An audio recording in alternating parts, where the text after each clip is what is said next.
Hey guys, welcome to The Conversation. We're so glad that you've taken the time to be with us today on the episode. This podcast is brought to you by Capital Community Church in Fredericton, New Brunswick. Now, certainly today we are thrilled to be sitting down for an episode of the podcast with our good friend, Akil Thompson. Akil is husband to Sarah, and they are parents to two grown children, Mia and Lincoln. They have served on various church teams over the years and in various ministry capacities in places like Texas, Florida, Virginia. And for the past 6 years, they have served as lead pastor of Extraordinary Church in Mississauga, Ontario. In the episode today, Akil talks about this current season of ministry and them being in the role of lead pastor there at EC. He talks about cultural differences between ministering in the U.S. and Canada and how that has impacted his ministry philosophy. He discusses how Extraordinary Church intentionally engages the unchurched and a host of other subjects. And so once again, we're so glad that you're with us on the podcast. We do pray something you hear would be a blessing to you. And as Brother Akil says, that something you hear would add value to your life. So again, we're so glad that you're with us. I'm going to get out of the way, and without further delay, I hope you enjoy the conversation.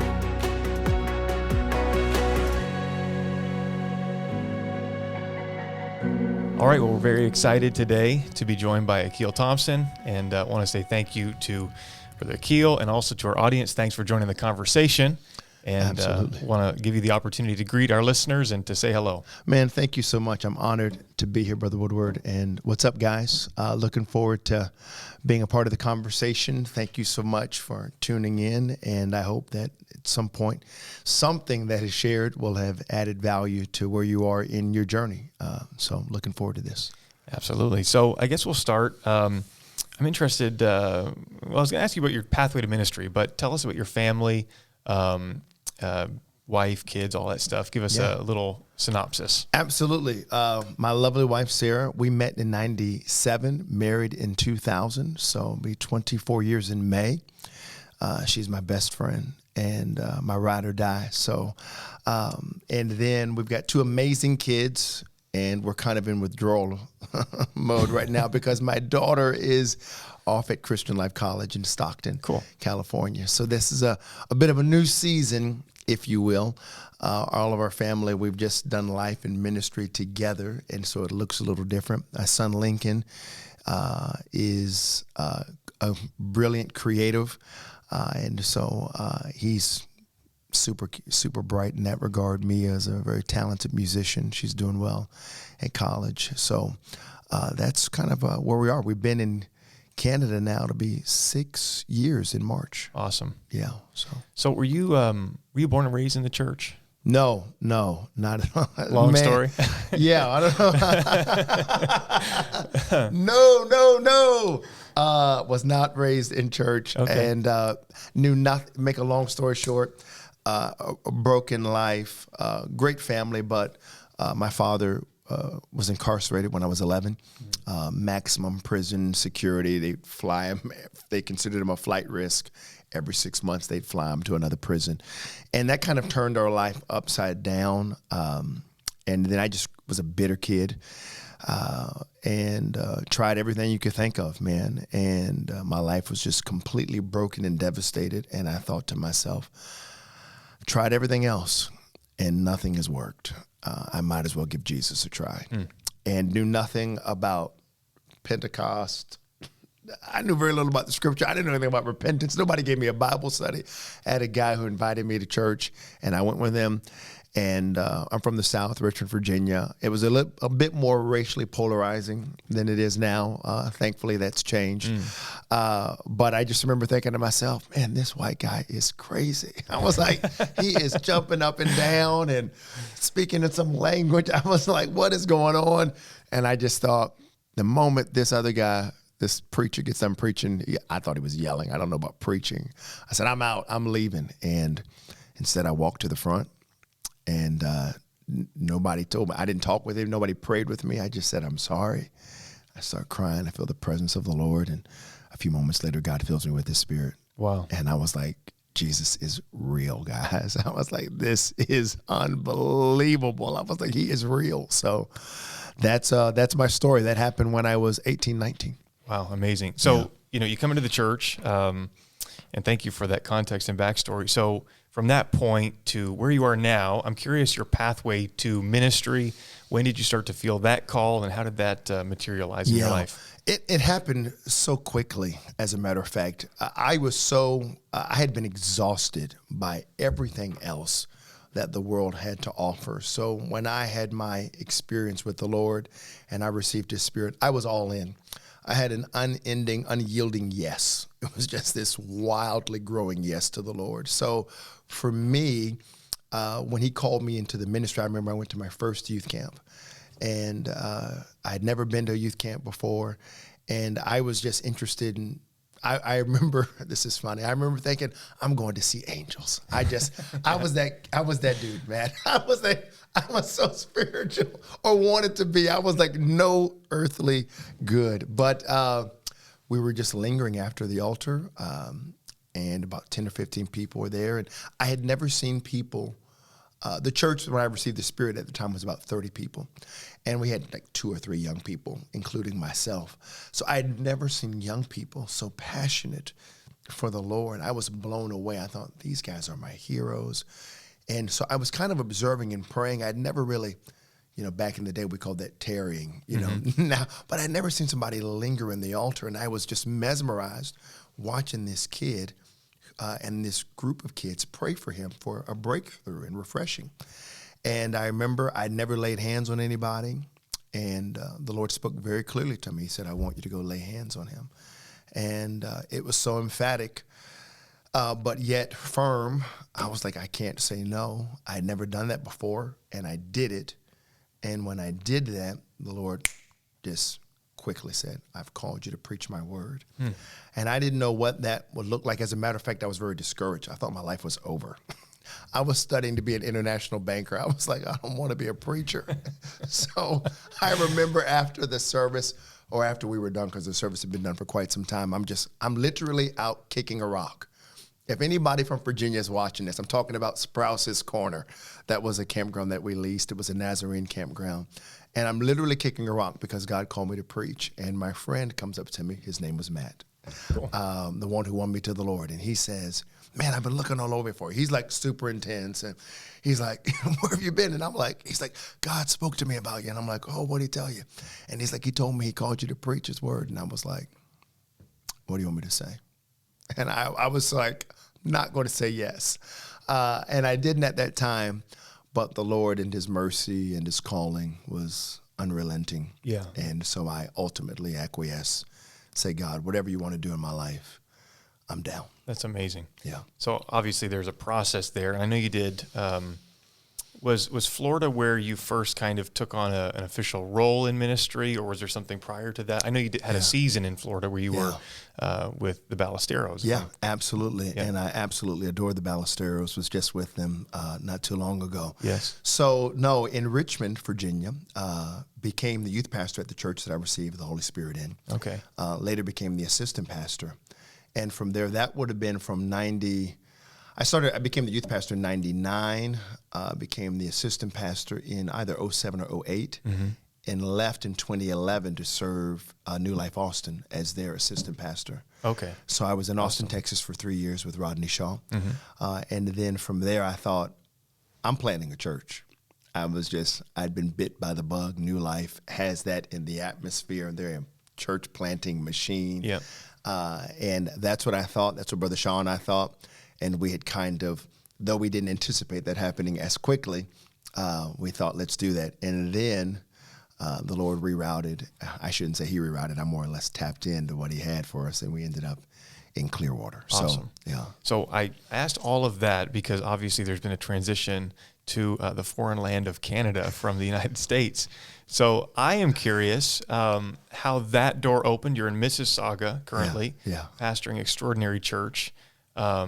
Which you can tell the origin of that. I'm not sure if it was somewhat of an existing group that you took or if it was completely from scratch, but nonetheless, you came north of the border. And so how did that door open from Texas, Florida, Virginia, all the way up to Ontario, Canada. Man, I had preached Ontario's youth convention 2 years in a row. And the second year, bro, this was the truth. It was snowing in May. And I was it happens sometimes. Yeah. I was like, oh my gosh, who would be dumb enough to live here? I was like, who would want to do this? And I think the Lord was like, oh, that's so cute. But yeah, no, I was attracted to the diversity of Ontario. It spoke volumes to me because I felt like long ago the Lord told me that I would be a bridge to many different cultures. And so to literally see every nation like under heaven here in the Toronto area, I was blown away by that. I had never seen that. And I had traveled all over the world, but I had never seen it to the extent that I saw it in Toronto. And so that grabbed my heart, but the call had not materialized at that point.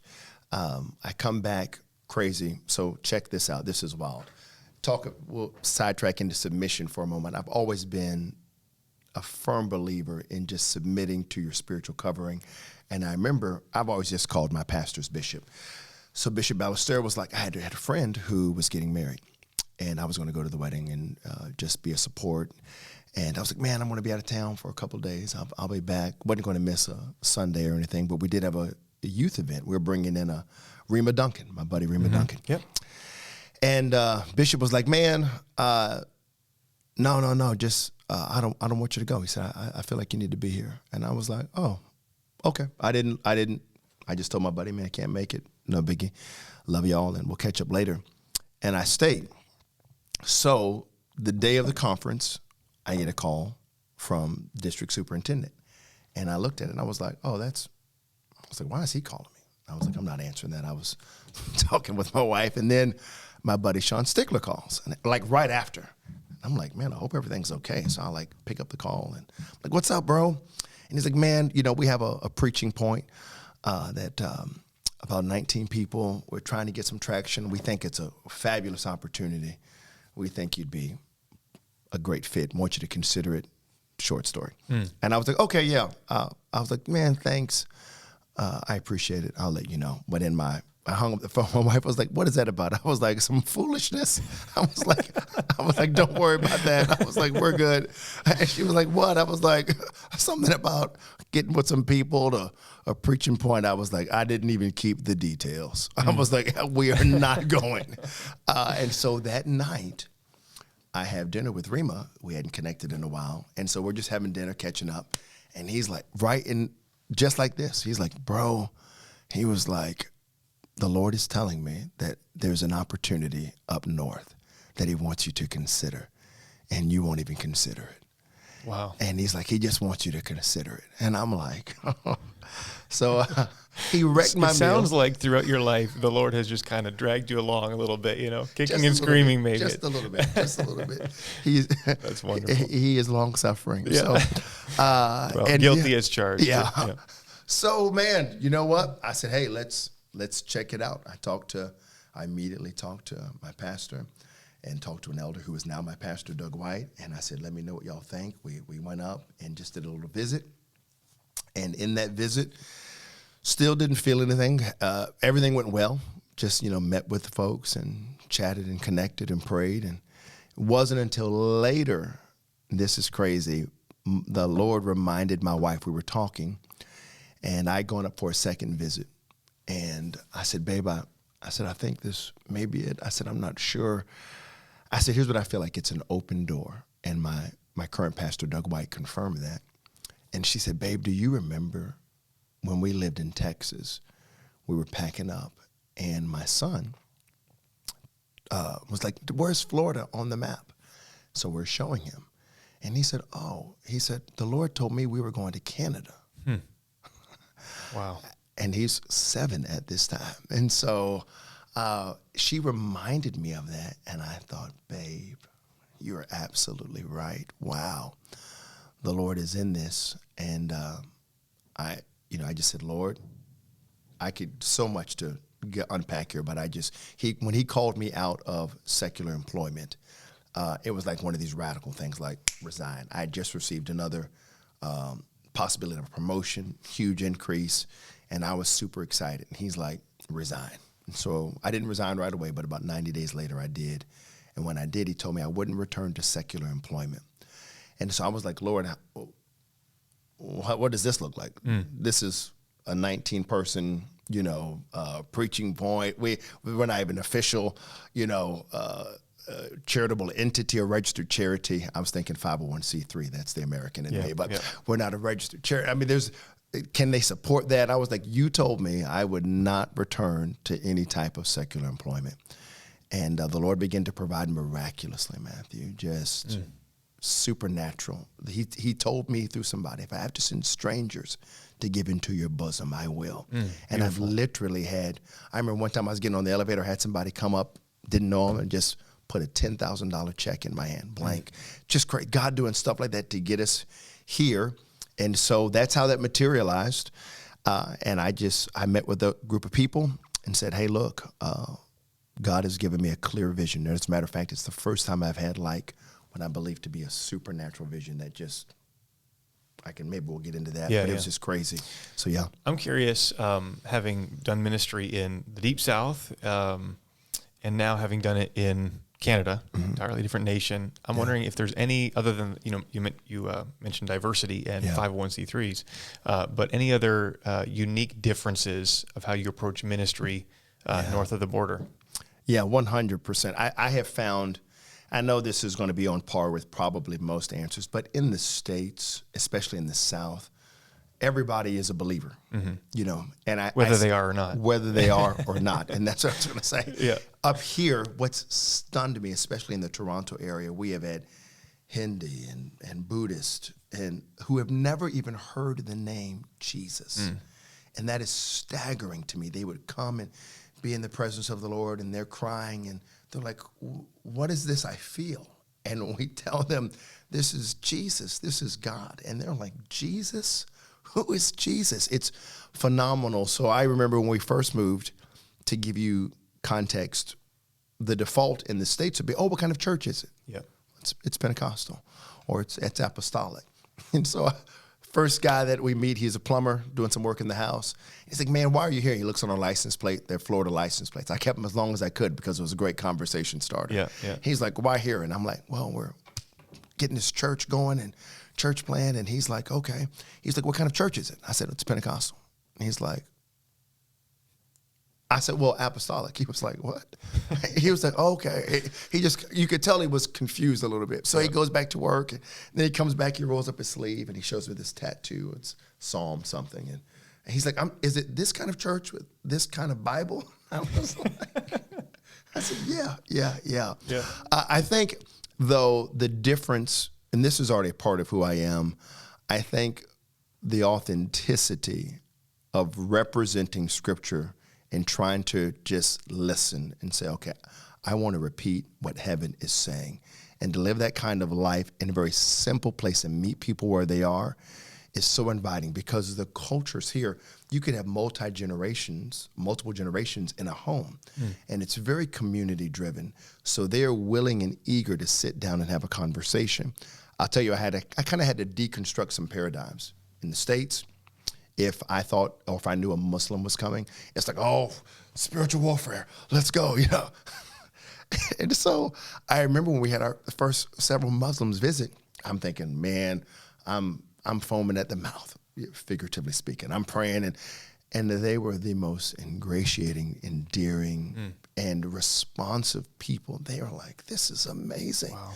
It was, and the receptiveness to conversation is so different. So for me, the Lord has really dealt with me about being approachable, willing to have conversation, and to be here for all of it, kind of all the smoke, and to be really patient with people, because people are looking for the real thing. Yeah. And we have that. And so that's kind of changed my paradigm a little bit in how I approach and how I live out just this purpose and mission that I believe the Lord has given us. Yeah. So I don't know if that speaks directly to. Absolutely. I would think that when you're working with people in the States that maybe have that, general idea, I'm a Christian or I'm a believer, you almost have to reprogram, is not the right word, but, to kind of take away some of that and, Sure. and to help to build on a proper foundation, Yeah. a proper footing. So, in Canada, perhaps, or in this context, starting with a bit more of a blank page, which is a great opportunity. Yeah, it's exactly that. It's a complete clean slate. I would say at Extraordinary Church, we have like 240 now. That's if they all came, But Yeah. for them, new folks, sometimes once a month is. Yes.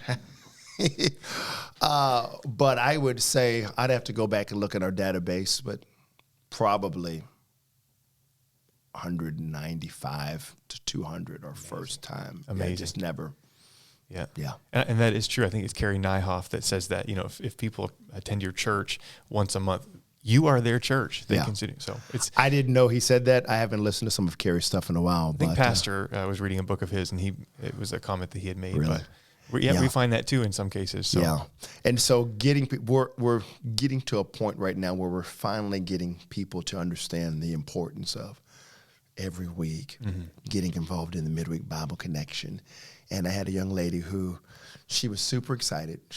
We baptized Antoinette in Jesus' name, and God is moving in her family. We baptized her father in a pool, and her mother and her brother. And what's cool is she won her first person to the Lord, and she was out of town. She was so discouraged, but elated that Matt chose to get baptized. But we were talking about the importance of not missing, and she was saying, Pastor, just missing 2 weeks. She was like, the pull of the world, the pull. She was like, it was in prayer meeting this past Friday. She's like, I'm just crying. She's like, I'm never going to miss it. I don't ever want to miss another Sunday. And I tell people the importance of living for the Lord. To do it successfully, one of the key ingredients is just show up. Just show up, yeah. Just show up. Absolutely. So let's get into your philosophy on, growing a church, pastoring a church. You seem to, from what I've seen, and I've checked out a couple of your services broadcast, you seem to be very intentional about building your church gatherings, your services, intentionally toward the unchurched. Yeah. So, maybe that can be a launching pad for the question, but I guess just your philosophy on your weekly gatherings and I guess how you structure all of that. And we'll just kind of start here, and then we'll just kind of dive into church and ministry philosophy. Sure. For us, that's why we exist. We exist to help ordinary people experience extraordinary life in Jesus. And so I make no qualms about it, no apologies. We are here for the unchurched. That is our mission. And so I let folks know that I was just telling Pastor Jack, we don't have a lot of people that are transfers, but when they're considering it, I'm at the point now where you really want to make sure that you're in tune with where we are, because we're here for it all. And that looks really messy. But our goal, I was telling him, I said, some people feel like they have to have one or the other, but I believe we can have both, an attraction model that ultimately converts. And that's what we want, and that's what we do. But it is our intention to create a space where the unchurched feel remarkably safe, and it deconstructs their suspicions, their experiences with religion. I have found that, at least in our region, that religious spirit is very active in how people perceive or what they think Christ to be. And so we combat that by letting them know that you're loved and you're safe, and that Jesus is here for all the smoke. And in doing that, we meet them where they are to let them know, hey, there's no such thing as perfection. There's no expectation. Now, it doesn't mean that he won't change you, because clearly he will. But you have to be willing to let him do that and come into agreement with that. So that is really what we're all about in reaching the unchurched. The Lord gave us, I won't call it aggressive, it's just kingdom. I had told the Lord I wanted to plant 12 churches for him. Yes. If he would allow us to do that. And then we had Pastor Jessica Marquez with us. And that was a Sunday morning that I told the Lord that. And while she was preaching later that afternoon, she's just right in the middle of a word, and she looks at me and she was like, you told the Lord you wanted to plant a number of churches, and he told me to tell you to triple it. And so by the grace of the Lord, we want to see 36 campuses. And that'll look very different in very different spaces and places. Sure. But we're starting our second one in the heart of Toronto in April of this year. Wow. And so we're excited about that. That's amazing. But it's all about the unchurched for us, and reaching the lost. I guess when you're starting, from this, from a young or 19 individuals, really you have no choice. Like that is your bread and butter. It's your lifeblood. You have to. If we don't, we die. And sometimes, this is an established church, and you almost have to very, very intentionally remind yourself the purpose of seeking and saving the lost. So I'm curious. This may be a loaded question, but are there some things that you have intentionally said we are not going to do it this way? From the typical Pentecostal tradition. Yeah. You're live on the air, so you might as well say it. Yeah. Well, yeah. So a couple of things happened. I am, by experience, a relatively proficient administrator. Sure. So when we arrived on site, the Lord refused. He would not allow me to plan. And he just said, hey, no planning here. He said, because if I let you plan, you'll think you had something to do with this. And he was very clear. He said, this is my church. I'll build it. And he told me two things. He said, one, he said, you love your wife like I, love the church. You worry about that, you'll be good. And the second thing he said is, don't ever refer to these people as your people. He said, they're mine. Pardon me. Now, going back to the call, I have to give you some context because this is where this all germinates from. Sure. When I arrived, that was in March of 2018. I was coming once a month in January and February. So February, I'm there, and I'm asking the Lord for a word. It's Sunday. It's maybe we do church at 3. It's like 12. I'm like, Lord, I've got sermons, but I don't have a word. As we get closer and closer, he gives me a word. He gives me a vision. And he takes me to the highest elevated point in Mississauga. And he says, I've issued a call. And I look back, when he tells me that, I can't see the origin of the call. And then when I look to where the call reaches, it reaches as far as the eye can see. And he says, if you'll let me, I will lead you to people who will abandon all for my call. And the reason why that's important is just because a couple of weeks prior to, I am reading Matthew 4:18, Jesus calling the disciples, they're leaving. And I just happened to blurt out, like, who does this mess? And I was really frustrated. My wife was like, what are you talking about? I was like, this right here. I'm that dude. If I read it in the Bible, I hope to experience it. I expect to experience it.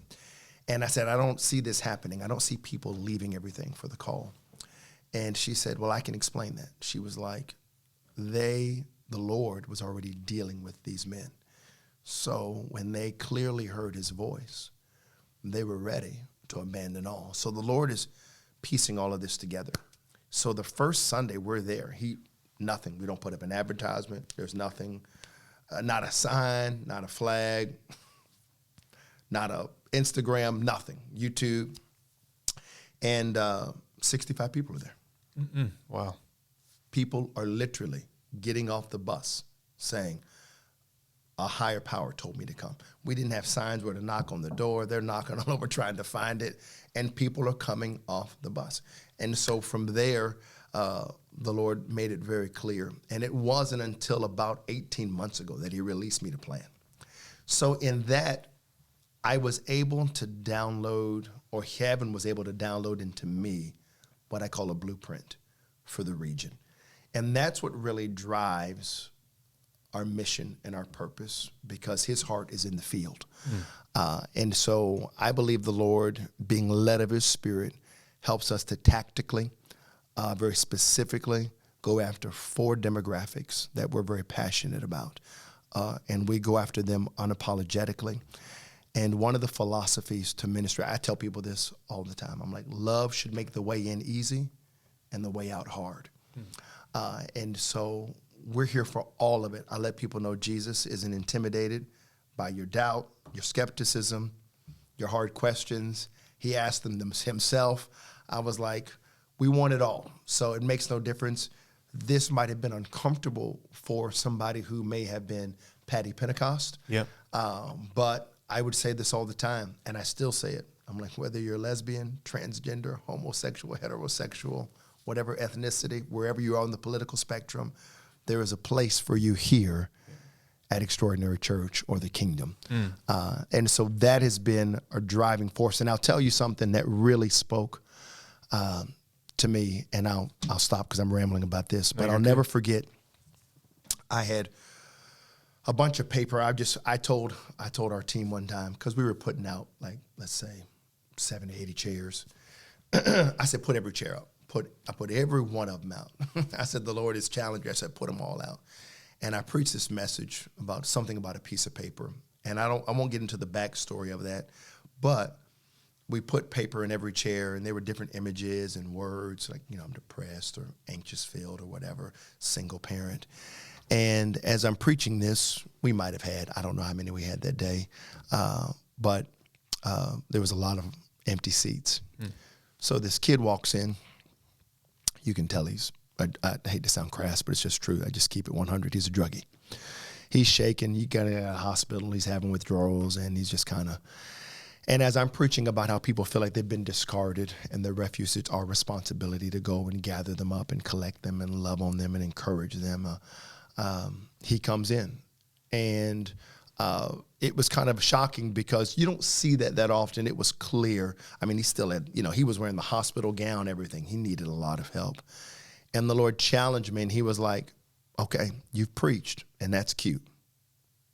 But he was like, are you going to live it out? So I remember going to this kid. He was just kind of leaning up against the window and just kind of checking everybody out. And I just gave him a big hug. Never met him before. Man, he just sobbed and he began to weep. That was a seed that got planted in the hearts of those that were with us and in our culture, that they realized, oh, we're really here for all the smoke. Yeah. And we're not sizing people up. And that began to change the fabric of our DNA to where we really begin to love people no matter where they are, and not throw any shade their way or make them feel like, oh, I don't fit, or I have to achieve a certain status to be accepted or to kind of navigate my way here through it at EC. So there's none of that. There's not a lot of pretense at EC. You're going to feel it the moment you come in. You're going to feel loved, because that's a genuine part of who we are. Wonderful. No, that's a great answer. I am curious also. So you mentioned you have a vision to plant 36 churches. Mm-hmm. You're in a very urban context. Yeah. Mississauga, the GTA, a part of the GTA, and in Toronto, I don't know if the stat is true. It's something like 1 out of every 3 Canadians lives within an hour of downtown Toronto. Yeah. That's an old stat, whether it's true or not now. I don't know. Maybe it's more. I would venture to say it's probably more. Yeah, probably so. So given that, what does that look like? I guess pastoring and leading in a very urban context. Yeah. One thing that comes to mind that I've heard several people say that, lead in that kind of a area. Sometimes everybody coming to one hub is not always feasible. Yeah, it's not feasible. So obviously you have a vision for multiple locations. Is there anything else unique about leading in a very urban context that you've become aware of? I think you hit the nail on the head. The metropolitan area, it's very difficult to get people under one roof. We do that on a Sunday, but to do that throughout the week is not achievable. Yeah. So we create a variety of spaces to be able to do that. And so, like most, this is nothing new, but the small group model works well for us. But even then, our midweek is virtual. Mm-hmm. It's completely virtual in EC, on our EC platforms, YouTube, Facebook as well. But there is a different level of engagement. Also, what we do are watch parties. So people will get together all throughout the GTA and just have people over their home and watch together. Mm-hmm. And so that's very helpful. And so our small groups will look different in a lot of places, but we leverage technology, and COVID thrusted that upon us. We had that responsibility. But to do it in a way that is engaging and fulfilling and meaningful, I think is the key. So we've been able to keep that where people feel very connected. So we have a lot of virtual activity, and it's been very helpful. So we have people that will be coming and an active part of EC virtually, maybe for a month, 2 or 3, before they actually come on a Sunday. That's been a key component to us. And then when they come on a Sunday and they experience it in person, they're like, oh my gosh, I'll drive. We literally have several that drive 2.5 hours in some cases. Amazing. Because they love what they're experiencing. and the feel. So I would say small groups is really important, and we do that. I also think that approach back to the blueprint of everything looking a little different. I tell folks, small is the new big. Mm-hmm. So don't get this mindset of, oh, it's a disappointment if we didn't have 20 people at our watch party. Yeah. I was like, that is not the success. Yes. I was like, the success is, how do we live this out afterwards? Mm-hmm. What's the impact? What's the conversation like afterwards? I said, so if you have 2 or 3 people, that's a win. Absolutely. And so I try to help them realize the Bible. I said, that's all this was. When Paul was writing to the church of Colossae or whomever it might be, it's a collection of house churches. Yeah. And I said, if you look at it that way and understand that, I said, it'll be much more freeing. And so for us, the people are new and they see the scripture, they just believe it. And so they're like, okay, I get it. And so it's not a hard paradigm shift. It's just that we're competing with that secular worldview of that's a performative nature, that's metrics. And don't get me wrong, I'm about the numbers too, but it's not all about the numbers. It's about the lives being changed in the conversation. So those are some things that have helped us. One other thing, and I think this transcends a rural area or, a metropolitan area, but your willingness to be authentic has really resonated with our community. I believe that's my superpower because I'm just like, hey, yo, look, if you're looking for the perfect pastor, keep looking. You're not going to find it. And we say we're the perfect church or imperfect people. Yeah. And I'm like, when I tell you that, we all have issues, fam. And like when I read scripture, everybody has an issue. It's replete with issues. Just like crazy dysfunction. And it's like, y'all don't want to talk about that. Like, I'm like, I don't know what Bible y'all reading, but when I read this, I'm like, these people got issues. Yeah.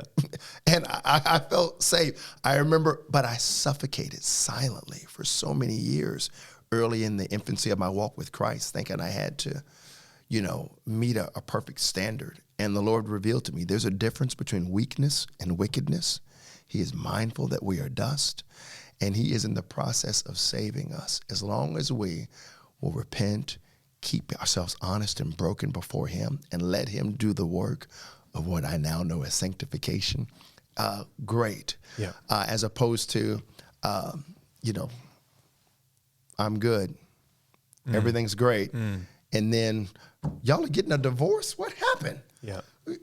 You were just hugging and kissing on one another when I saw you at church on Sunday. And now you're out. So it's that kind of stuff that I'm not here for. So I want people to feel wildly authentic, the ability to be authentic and to say, yeah, this is where I'm at. This is not where I want to be. I'm pursuing him, and let the Spirit of God do the work. And so we're very committed to that, wildly so. And it might be uncomfortable for some, but yeah. No, I think that's very important. And frankly, I mean, only when we fully acknowledge our weakness can, the strength of the Lord, if we take our hands off and say, God, I don't got this, that's when he said, don't worry, I do. Yes, bro. But we try to hold it all together. Yeah. So, okay, you got this, then have at it. Have at it. Go do you. Yeah, go do you. Let's see how that works out. Yeah, his strength is made perfect in our weakness. Our acknowledgement of that. Amen. So beautiful. Yeah. So with small groups, I imagine that's a great way that you are able to bring people alongside and delegate and empower leadership to them. So it sounds like that's been an intentional element of your leadership. Yeah. So talk about that, because I think the Pareto principle, 20%, 80%, or 10 and 90. Yeah. Talk about how you've been able to empower people under you and how you've managed all of that. Well, a couple of things that we do. One, they know right out of the gate we are leaders of leaders, and that we've been called in whatever sphere, marketplace, secular, you're here to make a kingdom impact. Two, I realize it's our responsibility to equip people to do the work of the ministry. Where a lot of people miss it is they won't embrace the results. They'll empower people, but they won't embrace the results. And those results are growing. We'll often get frustrated because perhaps somebody misses the standard or misses what we believe. But I kind of ask myself this, can they do this maybe 65 to 70% of the way that I would like to see this done? And if they can, cool. And if they can't, either way, it's my responsibility to position them to be successful. If they're not successful, it's not their fault. It's my fault. And I have to make sure that I've equipped them to do so. So having the right conversations, making sure they have access to the right resources, making sure that our expectations are on the same page, and that we have communicated over and over and over. Now, something that we do that I have everybody do a personal growth plan, because I'm like, I want you to grow. If you grow, everything connected to you will grow. I said, we want you healthy. So as we do that, now this might make some people feel uncomfortable, but we get people involved right away in a lot of meaningful ways, as long as I sense there's a growing yes. So this is a very individualistic approach in that it's a mile wide and a mile deep. What I may do for Matthew might look very different from what I'm going to do for Diane. And therein lies some trust and a tailoring to understand, okay, this is what's happening. Context is everything, and we're going to empower you to do this.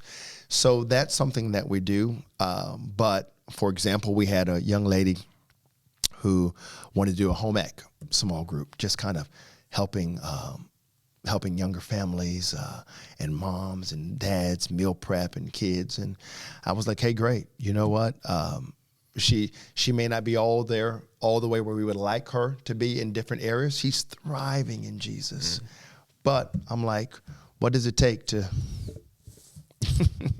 help somebody meal prep? Yeah, sure. What does it take to help somebody, how to cook certain meals and stretch this dollar here and there? And the group was wildly successful.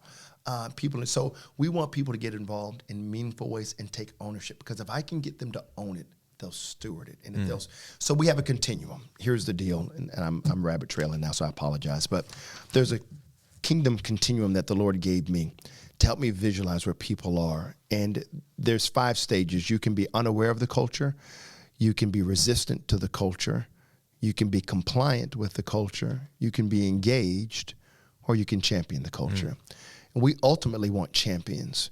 But everybody, if they have a growing yes, will go from being unaware, and that might be a bit like they might feel it but not be able to put language on it, to like, oh, okay, I'm getting it. Do I want to embrace what's happening? Yeah.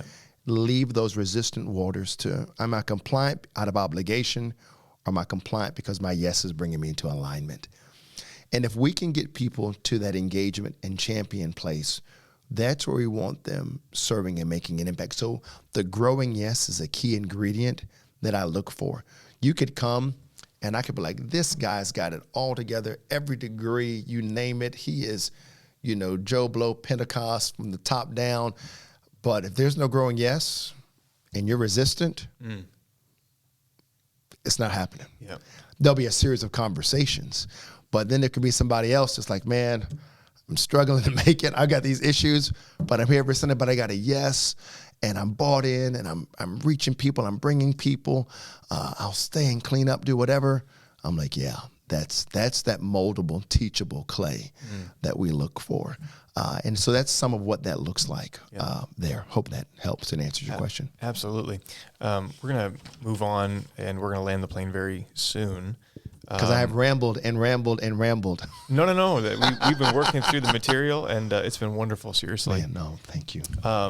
Any other comments about philosophy that you church leadership that you have not yet touched on, or you covered a broad spectrum here? So I think we... I think this is becoming like a buzzword, like culture was a buzzword, but I think we understand the importance of teamwork. Yep. But I think if we can realize, hey, there used to be a day where we would try to do so much on our own, and for my generation, I can't speak for you. You're probably the millennial. I'm that Gen X, where it's like the professional boardroom was brought in to a lot of what we did, and what I believe the Lord was distilling out of me was a reliance on the Spirit and the prophetic, and really tapping into, you let me lead you. And so I feel like I've gone from I'm a wild, ferocious reader, 4,000 plus books, but it's kind of like, he's just like, just read this. Just read this. Just read this. Just be led of my spirit. Be full of my word. And so that you can repeat what I'm saying. So much so that the devil won't know if it's me or you speaking. That's why they're like, Jesus we know, Paul we know. You don't sound like any of them. And it's kind of, that reliance on the Spirit and team, I think, are two important concepts, or not concepts, but understandings that have helped us well. Empower others to do it, because we have to grow people. And that's the only way we're going to fulfill our vision and mission, and to celebrate people. Yeah. We have a huge culture of celebration. We love to have fun. We have our values. I'll say this too. We have our values. You kind of know what God has called you to do and what he hasn't. And it took me a while, but I'm very competitive by nature. And the Lord told me, don't worry about any other church. He was like, you're not here to compete with them. You're here to complete them. And he was like, so don't look. So I don't have a clue what's going on. That's partly why I didn't know about this podcast. And I'm like, man, I'm focused. But that's to be the best at what God has called us to be. Yeah. And to abandon anything else, any other expectation. At first, my wife kind of checked me, and I'm just being honest. She was like, was that message for us? Was that for the podcast and the people you think might be listening? And that's when it kind of like hit me like, oh, let me just make sure. And so the Lord helped me in that regard. And now I reach and teach and communicate in a way that I know is of the Lord, what he's called us to do. We're hyper-focused on that. And I have no time for anything else. Yeah. I appreciate you saying all that. That's very honest. And I think so wonderful that you have that kind of a focus on the sheep that you're called to lead and feed. You kind of touched on this a little bit. This is basically where we'll end. I'm curious, how the Lord speaks to you and how you invest in your personal life spiritually, obviously word and prayer and all that kind of stuff. But, maybe there's been seasons where it's been dry or it's been hard to hear from God. So I'm just curious how you have managed in the business and chaos of life to keep that paramount and toward the forefront of your life and your own spirituality. Yeah, that's a great question. I appreciate you asking that. For me, a couple of things. One, this might sound weird, but physical exercise. So going to the gym. I believe a tired body produces tired faith. That's good. And so get the rest you need. Take care of your body. I'm not a health nut, but I eat relatively clean. And I do so intentionally. I try not to do a lot of excess because I realize with what he's called me to do, I need to be, it's kind of, it's what I call, I don't know, I'm going to get a lot of hate right now, but y'all just deal with it, okay? The LeBron James mentality, okay? Where he's just 21 years. Do you want to get into the greatest of all time debate now? No, because MJ is the GOAT for me. MJ is the GOAT. But for LeBron to do what he's done for 21 years, at the way that he's impacted the game and the dominance, it's because he's fanatical about it, how he takes care of his body, his mind. And I believe that's really important. So for me, 5 days out of the week, more often than not, unless I'm traveling, even sometimes when I'm traveling, I'm at the gym, and I feel really good. The Lord speaks to me when I'm running. And it's like when I get to a place, when you're exercising, and it's like you can't think about the day. You can't think about the task. When I get to that place, man, stuff's just coming to me, and I'm like, this is crazy. There's just a clarity that I feel like pushes things out of the way. So that's really important. And the second thing that I'm going to say is, for me as a leader, I've been very fortunate to have great relationships with all my pastors. I have my pastors, Doug White, elder in my life, Mike East. I'm brutally honest with them. And the Lord challenged me in that about 4 or 5 years ago, where I just went in like hard. Like, no. I know you think you know Akil, but I was like, here's the good, the bad, and the ugly. Here is the Akil that Sarah's more acquainted with than you might be acquainted with. And that was so freeing and brought such a health to our relationship. I wasn't struggling at the time with anything in particular either. I remember when the Lord challenged me in doing that. but it was almost like some of the old man just fell off. It was wild. Beautiful. So I would strongly encourage going there with an elder in your life or your pastor, so they just know it all. Those two things have been a source of refreshment for me, just the physical health, exercise, and then a brutally honest, like, oh my gosh, I'm an idiot. I did this, Bishop, or help me here. That it's just been freeing. So those two things have really helped rejuvenate and keep me what I believe to be more spiritually vibrant. The last thing I'll say, and I'm done, you got to go back to your first works, man. You got to return to your first works, because when you look at that church, the church of Ephesus, the Lord is just like, hey, look, you don't know. He's like, I know your works. Man, you're patient. You ain't taking any foolishness. You got this Berean spirit. You're calling out all the foolishness. You name it. But you have left, not lost, but left your first love. And remember, for me, man, I'm raw. So this is one reason why I didn't grow up in this. And when I received the Holy Spirit, I was like, oh my gosh, like every Sunday, Matt, I was getting saved. Every Sunday I was praying through. Every Wednesday I was like, God, because I was messing up. I was like, Lord, please, I want to go to heaven. I want to love. I want to live for you. Just, and so that was every week. I just kind of keep that mindset. I'm like, my worship, I'm going in. It's going to be a track meet. And I am like, hey, so if I'm wearing tennis, don't worry, I didn't bring tennis shoes to CCC. But it's like, hey, this is what we're going to do. So I would say, sticking to your first works, the way that you remember when you worshiped, you loved him, you heard his voice, you were eager, you would come and you're just like, man, prayer meeting, if I could just hear your voice, Lord. And sometimes you get to the point like, yeah, I got to go to prayer because, everybody's looking. I don't. So I try to stay away from that, and more I'm like, Lord, keep me. And he gives us some instruction to do so. You got to remember. Some of us we develop spiritual amnesia. It's true. So Very like true. We forget. So I think that too, at the core of who we are, because I'm just stunned. I'm stunned I'm having this conversation with you. I'm stunned I'll be preaching here at CC. I'm just stunned. I'm a believer. I can't believe it, what God is doing in my life. So those things help anchor me. Yes. Never forget the miracle of it all. No. Yeah. Restore unto me the joy of thy salvation. Yeah. Praise God. I do want to ask you, this is the last couple of questions and we're almost done here, but how do you invest? So I asked how you invest in yourself spiritually. How do you invest in your marriage and your family intentionally? What are some practical things that you do to not let, again, the business and chaos of life distract from that very important thing? Let me just, if anybody watches this, please don't do what I did in the beginning. Because I love what I do, and I don't think I've ever worked a day in my life since I've been in vocational ministry. Even when I was a banker, I loved it. I love people. But it was to my family's detriment, and to the detriment of my marriage. Not that our marriage was poor or porous, but it wasn't as strong and vibrant as it could be and as it should have been. And the Lord had to check me on that. So now we just have practical things that we do. Every Monday night is family night.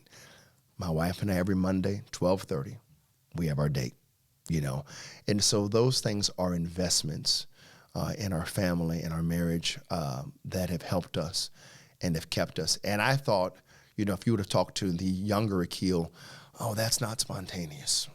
That's not, but the scheduling, we look forward to it. Mm-hmm. And it also creates a space of safety. Your kids know what's coming. Your spouse knows what's coming. They know that they're a priority.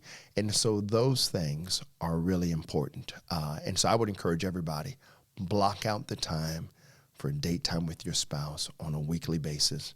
Do the same with your kids. When my kids were here, it's especially as they're older. When they were younger, it was great to get them things because to just see their response. And it was easy. You could, if you were excited about a tennis ball, your kids would be excited about a tennis ball, and they're like, oh, this is the best ball ever. And we're throwing it, and you're just ready to see their faces light up. But now it's about experiences. So we try to focus on having great experiences with my kids and our family. So it's more about just, hey, not the gift under the tree or the birthday gift. It's like, let's create experiences that we'll remember. and that'll stick with us. So we do that. That's very cool. Yeah. Last question, and we'll be done tonight. And this will be the last word, the last voice that they'll hear tonight, or is tonight right now, whenever they're listening to it. The last voice they hear will be yours. But I'm wondering if there's anything specifically in this season of time that the Lord has spoken to your spirit. I know you said you have a hyper focus on your local church, but maybe something that you feel like this is for the body, or this is something that everybody needs to hear. What is God speaking to you? And I guess I'll get you to leave us with a challenging or an encouraging word. And again, thank you for joining the conversation tonight, bro. Wow. Well, again, thank you for having me. I've enjoyed this. This has been a blast. And what I believe the Lord is dealing with me about in this season, and I'll talk about it because he hasn't released me, it's two things, but faith and love. And it all derives from these two things. And I just want to encourage people to do just that. You know what? It's so simple, and we complicate things. And that's what the Pharisees did. They complicated things. Jesus simplified it so much so that the complicated missed it. Mm-hmm. They missed it, and they missed all of it. And look at what they missed. So I want to encourage everyone, simplify it because he simplifies it. Love God with all of your heart, all of your soul, all of your mind, all of your strength, and love others. And that's it. That's it. God will take care of it. Let it be of faith, because anything that is not of faith is sin. God has got you on a journey, and if you'll just give him a growing yes, because yesterday's yes will not do. You don't put a ceiling on your yes. And when you have an unending, unyielding, undying, fervent love, there's nothing you won't do. And it's like for you, your wife, for your children, there's nothing you wouldn't do, because your love is deep. If it cost you everything, all of that has no value, because you mean so much to me. And so when we're at that place, or when we're striving there and we're operating out of that, we'll abandon pride. We'll abandon what we think are assignments or callings or reputations, whatever it might be, because of love. And it's easy to love him. Why? Because he first loved us. Those are my thoughts. Man, thank you so much, bro. Really appreciate your time. Appreciate you all. All right. Thanks again for tuning in to The Conversation. If you enjoyed today's episode, be sure to rate and review this podcast, share this episode with a friend, and subscribe for future content. This podcast is produced by Capital Community Church in Fredericton, New Brunswick. If you're in the area, we would love to have you for one of our weekly services. For service times and more information, please check out capitalcommunity.ca. We look forward to seeing you again next month on The Conversation.